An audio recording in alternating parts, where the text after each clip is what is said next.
There's new rumors and reports out there suggesting things like release date, when we can expect the trailer to drop, modes, things like that. I'm compiling all of the news and latest rumors around 2K23 for you today. The first report that we're looking at is coming from Ringside News, and shout out to everybody online that has tagged me and flipped this to me, so thank you very much. But we are looking at this article from Ringside News discussing how a lot of superstars have been seen doing video commercial filming in Los Angeles. Now, this could be one of two things, so hang tight, because you're gonna be in the comments, buddy, and you're gonna be like, hey Matt, it's gotta be for WrestleMania, dummy. To that I say, yeah, it probably is for WrestleMania, but according to Ringside News, it looks like this is going to be commercials filming for 2K23, which is all very exciting, because this could mean that we are going to be imminent for a brand new trailer to be released for 2K23, potentially around the Royal Rumble. We'll wait and see. But according to this, Roman Reigns and Cody Rhodes are said to be in Los Angeles this week filming a commercial for the new 2K video game. 2K23 is likely to be released in the next few months. You damn right it should be, hopefully. However, very little information regarding the future of the game has been released. Multiple superstars, including Roman Reigns, Rhea Ripley, Bianca Belair, Cody Rhodes, Dominic, and Rey Mysterio have been in and out of Los Angeles in recent days, according to PW Insider. The article continues to say Rhea Ripley, Damian Priest, Bianca Belair, Cody Rhodes, Dominic Mysterio, Johnny Gargano, and Rey Mysterio, and more are among those who were taking part in film shoots over the last several days. This can be a couple of things. PW Insider, I do trust for majority of wrestling news out there. It's reputable. There's a very good chance that this is for 2K23. It could also be a combination of multiple video shoots, photo shoots, things like that, commercials for multiple events. It could be for 2K23. It could also be for the Royal Rumble when they want to be able to do a really fun, exciting Royal Rumble commercial. And they could also be trying to do some commercial shots and things for WrestleMania. To me, it would make sense. You kind of got all these stars almost in one shot and you could film multiple things. But if it's for 2K23, I think that makes the most sense with how close the game is to launch, and we haven't seen anything. And according to the rumors and reports out there, the Royal Rumble is when we can expect to see something regarding the game. Now, Ringside News brings up another piece here. This was brought up on Twitter by multiple people. I saw this kind of like I think a month ago or so. Triple H did a photo shoot commercial, something with Bad Bunny. We didn't get Bad Bunny in 2K22, which was a big disappointment for a lot of fans because he performed very well in the matches that he's had there. I think a lot of fans are excited to see if they would come back to WWE. And with this photo of Bad Bunny and Triple H together, looking like they're doing a commercial and a photo shoot, it runs the rumors and speculation that Bad Bunny potentially in 2K23, or they're teeing him up for a commercial for the Royal Rumble or WrestleMania or something. And that photo was also taken in Los Angeles. The other photo that has just popped up too is that of Logan Paul. Logan Paul, downtown Los Angeles, posted this on Instagram, and it's him sitting in the car, but in his wrestling gear, the exact same gear that he has worn, the same gear that he's had in 2K22. So I really start to think that this is going to be part of the overall advertisement for 2K23. But once again, like I said, there is a potential that they're also trying to package this all up for things like the Rumble or WrestleMania.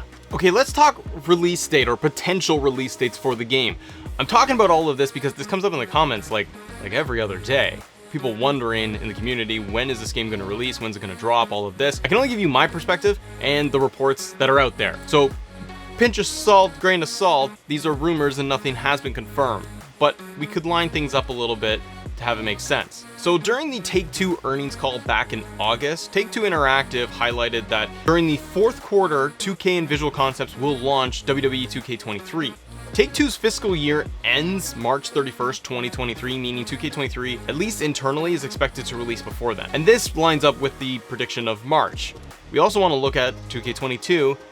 We waited a very long time for that game to release. We did get it in March. It has been successful. 2K has gone through their earnings and their fiscal earnings calls and touted how the game has been streamed so much, how many hours have been played, and how it is a success. They would look at, in my opinion, they would look at what the release date was, and they probably just try to mirror it again. I think the release window of March, in my opinion, works well. You're right at WrestleMania season.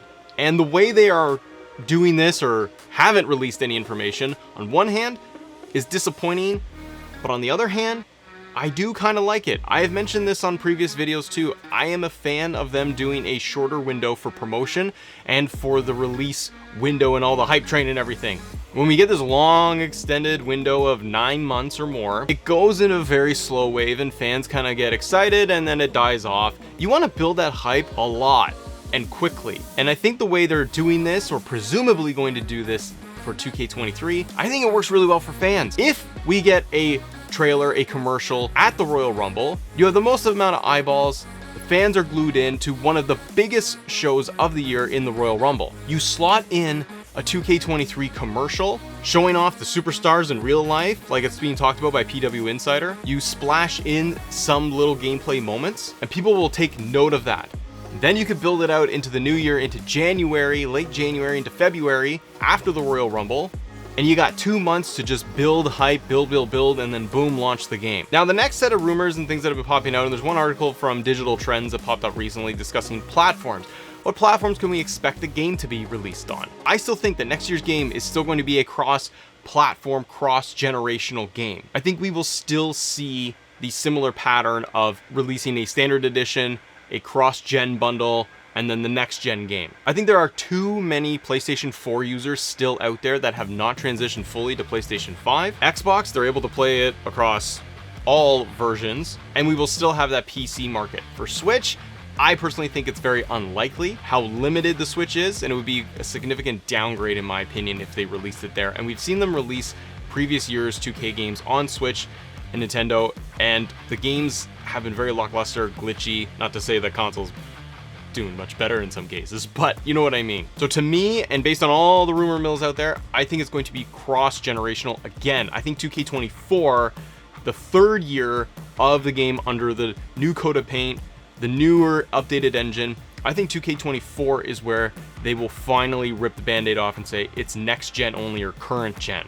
That gives enough people to have kind of transitioned over, and you got a huge amount of users on the current crop of consoles. Now, the last bit of news that I want to kind of wrap up here is going to have to do with the reports coming out from Mike Straw Media. I covered this on a previous episode, but I want to kind of condense it all and just make it a little concise for you so you have all the facts. These are the latest rumors coming out from Mike Straw, but it's Mike Straw going to his sources, and he's been very consistent with his reporting of 2K games over the years. So with the latest rumors, Mike discusses how MyGM will have mid-card singles titles and more customization for players. MyGM being very, very hollow, almost a mobile experience in my opinion. Based on this, we're going to get an updated MyGM. The controls will remain largely unchanged aside from a couple of small mechanic improvements, and I do believe that this will be the case. They overhauled all of the controls for 2K22, like it or not, that's the way it is, and I don't see them going backwards. I just see them kind of adjusting certain things for the new game, but it's going to be largely the same and feel exactly the same. You don't want to do that to your player base either, in my opinion. You don't want to be able to rip things off and say, hey, we've gone from 2K19 and 20 controls, now we got brand new ones you got to learn in 2K22. Oh, and we're going to change it again in 2K23. You want to keep things relatively consistent for players. Mike Straw also mentions a new pinning system. Let me know in the comments, what do you think a new pinning system would look like, and what do you think it should look like? Gameplay receiving a number of improvements to collision and overall flow. I think that it is going to be almost just like an upgraded 2K22.5 version, where we're going to see all of the pitfalls of 2K22, things like double title entrances, tag team finishers not being available or working in universe mode, numerous universe mode fixes, title match in Royal Rumble, like the laundry list of things that players want. I think they will look at certain things for 2K22 and almost flip the switch and just make sure that those elements work in 2K23. My faction will see multiple improvements and additions, and nothing specific was told. And I agree, I don't see my faction leaving, but I do see them trying to take it a step further. They had this very, very limited low baseline of my faction say, we're going to implement a card game system into 2K22. Let's see how it's perceived. It's not received well, at least from where I'm sitting. Dummy, yeah. But 2K is going to want to make money, and they're going to want to expand their revenue on these games outside of traditional season passes and DLC. It's another revenue stream. If they can improve it drastically with online and a fresh coat of paint on it, trading cards, there's just a lot of different stuff. But if they can improve this mode, it could be fun next year. Could be. Match types, mode changes, no news on that just yet.